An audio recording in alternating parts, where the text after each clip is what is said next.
મિત્રો જય માતાજી બધાને. કેમ છો? મજામાં ને? બધા મજામાં જઈશો મિત્રો. પણ આજે હું એક વાત એવી કહેવા માંગુ છું તમને લોકોને કે મિત્રો, એક દીકરી છે ને, એ સાસરે આવે ને એટલે પોતાનું વર્તન બધું ખૂબ બદલાઈ જાય છે.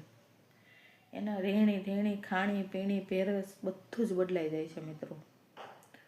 તો હું તમને એટલું જ કહેવા માંગુ છું કે જ્યારે આપણી દીકરી ખુદ હશે ને, એ સાસરે જાય છે ને, અને ત્યાં એના લોકો સાસરી તરફથી એમ કહેશે ને કે તમે બટા આવું શીખી નહોતા આવ્યા, ત્યારે આપણને ભાગશે કે આજે આપણે આપણા ઘરે જે દીકરી સાસરે આવી છે, બીજાની દીકરી આપણા ઘરે આવી છે વહુ બનીને, તો એ વહુને આપણે કેમ રાખવી, એ મિત્રો તમે જાણજો એમ કે એને કેવી રીતે રાખવું ના રાખવું એ મિત્રો આપણા હાથમાં છે.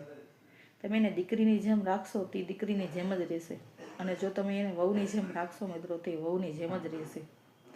એક એની દુઃખની વેદના જે પોતાની સાસુ પાસે કરતી હોય છે, જે દીકરી, એ સાસુ એમ સમજતી હોય છે કે આપણી પાસે આવું બોલે છે, પણ એ એવું નહીં સમજતા કે પોતાની માં સમજે છે ત્યારે જે આપણી પાસે એને દુઃખ કહે છે.